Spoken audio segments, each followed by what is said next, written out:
As the number of confirmed COVID-19 cases goes up due to mass testing, it's clear that a section of Kenyans is growing jittery about getting tested. In Mombasa's Old Town, residents could not hide their concerns.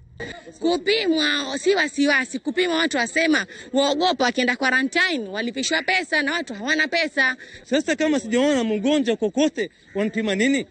Na mimi najua kwenda hospitali kila siku nikiwa mgonjwa, wewe ndio unipeleka mimi hospitali? Si mimi huenda. It's no doubt a personal decision to get tested for a disease that requires patients to stay away from family and friends. I spent 14 days in quarantine after working on a special assignment inside Mbagathi isolation ward.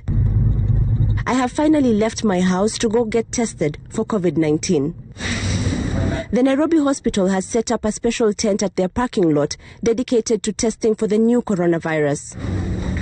The process begins with filling this form about my details. Basically, you just give like your patient name, your number, your email address, the date you're reporting to hospital, and then your county, your nationality, and your next of kin. And then they also ask you whether this is a repeat test or not. Anyone getting tested for COVID-19 anywhere in the country must fill this form that is produced by the Ministry of Health.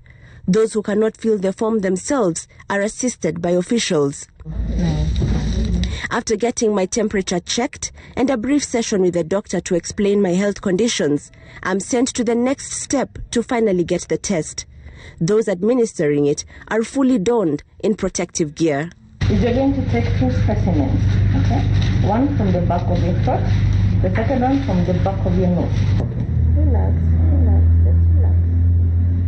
It's an uncomfortable procedure, but it's done quickly.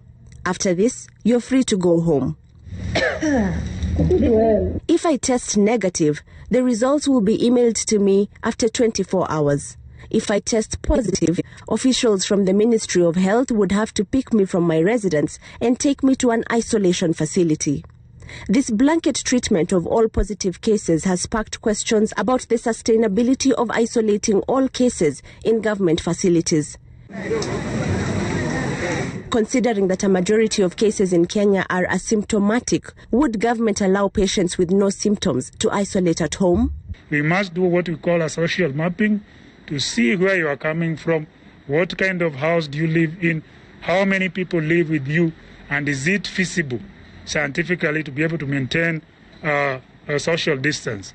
If that is not possible, then the best course of action, of course, would be to take you to a quarantine facility designated by the government. After 24 hours, my results are out. I've tested negative for the new coronavirus.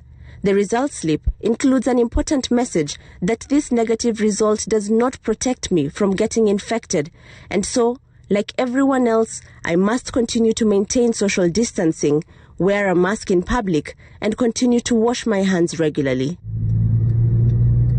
Asha, Mwilu, Citizen TV, Nairobi.